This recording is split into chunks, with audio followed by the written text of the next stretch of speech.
Dear students, last time we had covered 7th lesson of the Welcome Life book. The name of the chapter is Gender Equality, and today we are going to cover the second part of the same chapter, that is Prevention of Sexual Abuse. Now, why are we reading this chapter?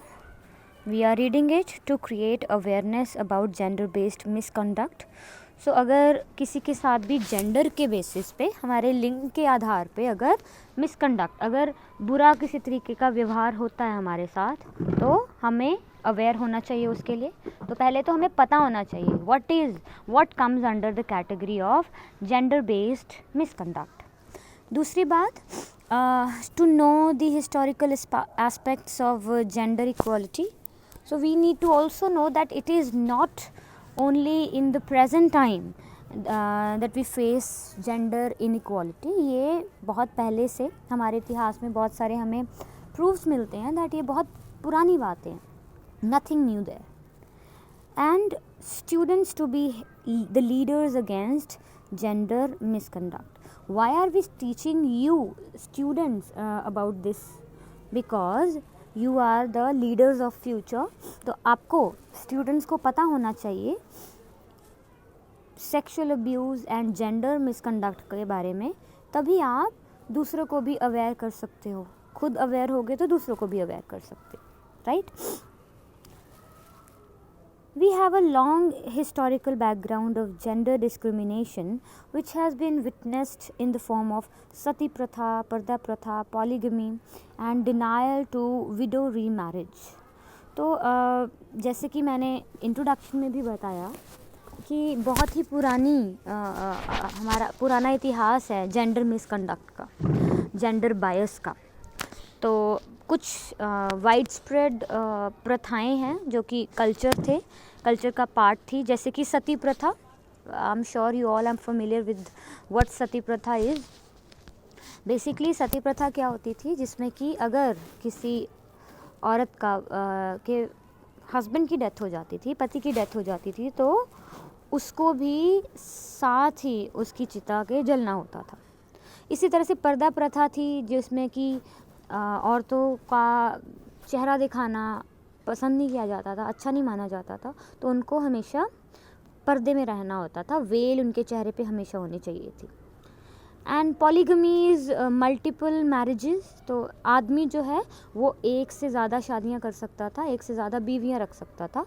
And denial to window री marriage.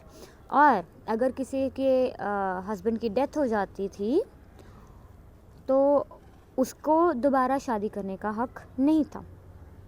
सो ये सारी बहुत ही ज़्यादा regressive, बहुत ही ज़्यादा रूढ़िवादी प्रथाएं थी, ठीक है.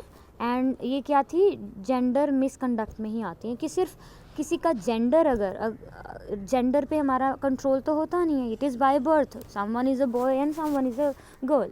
तो उसके बेसिस पे, जिस पे हमारा किसी का कंट्रोल ही नहीं है, उसके बेसिस पे किसी के साथ प्रेजुडिसेस रखना या फिर उसके बेसिस पे मिसकंडक्ट करना उनके साथ, it is considered to be wrong. इसीलिए ये प्रथाएं धीरे धीरे ख़त्म कर दी गई, fortunately. Now it is the latest form is being witnessed in the form of female feticide and honor killings. हाँ, पर्दा प्रथा, सती प्रथा तो नहीं रही, लेकिन अब अलग तरह का जो है भेदभाव होता है, जिसमें कि फ़ीमेल फिटिसाइड आता है. सो हमें पता है कि जो फीमेल जो फीटस होता है, जिसका जो लड़की को फीटस की जब वो अवस्था में होती है तभी उसको मार देते हैं. पैदा होने को भी टाइम की वेट नहीं की जाती, ठीक है ना. और इसके अलावा ऑनर किलिंग्स आर देयर, जो कि if someone wants to marry a person they love, they like, तो उसको भी अपोज किया जाता है. तो ये सारी बहुत ही ज़्यादा रूढ़िवादी प्रथाएं हैं. And such misconduct is a blur on the face of our society. So we the so called modern society, जिसको हम बोलते हैं, तो मॉडर्न सोसाइटी के चेहरे पे एक धब्बा है, ठीक है. ऐसी प्रथाएं अभी भी, जहाँ पे ऐसी रिग्रेसिव चीज़ें होती हैं. Now what do we need to do? सबसे पहले तो हम क्या करेंगे, let us see these statements. So first of all, we all will raise our standard of thinking by giving our reaction to some of the statements below. तो ये नीचे gender discrimination, लिंग के बेसिस पे जो भेदभाव होता है उसके बेसिस पे ये जो स्टेटमेंट्स हैं इनको हम पढ़ेंगे. हमने पिछले चैप्टर में भी ऐसी एक्टिविटी की थी. So the students will use one of the options given within the bracket to show their reaction. तो आपको, जिसे हमने पिछली बार किया था, अगर आप फुली अग्रीड हो तो आप वो लिख दोगे अपनी बुक पे, पार्शली थोड़ा बहुत अग्री करते हो तो वो लिख दोगे, थोड़ा बहुत डिसअग्री करते हो या फिर पूरी तरह से डिसअग्री करते हो, पूरी तरह से उस बात को नहीं मानते हो, वो आप लिख दोगे.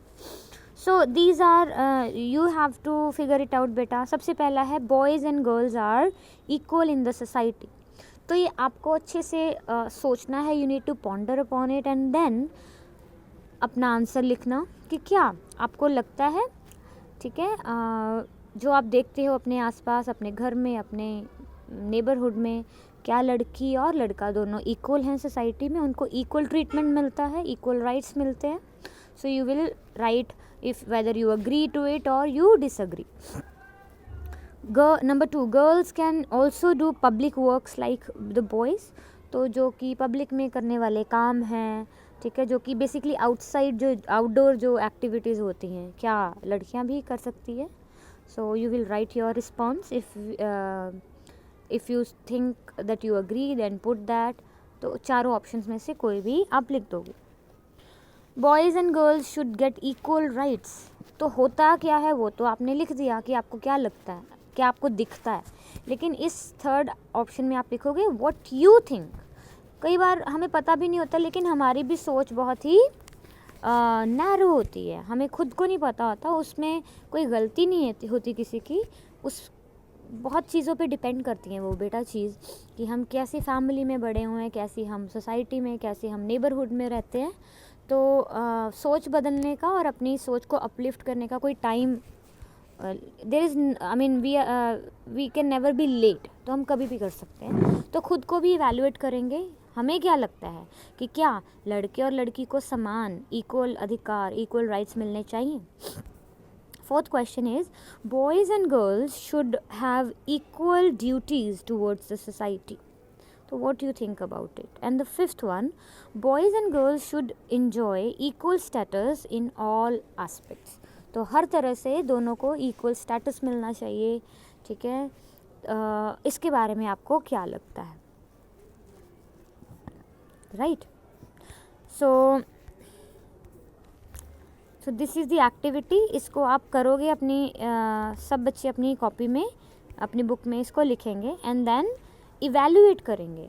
You can also compare it with your friends, with your classmates, what they think about it.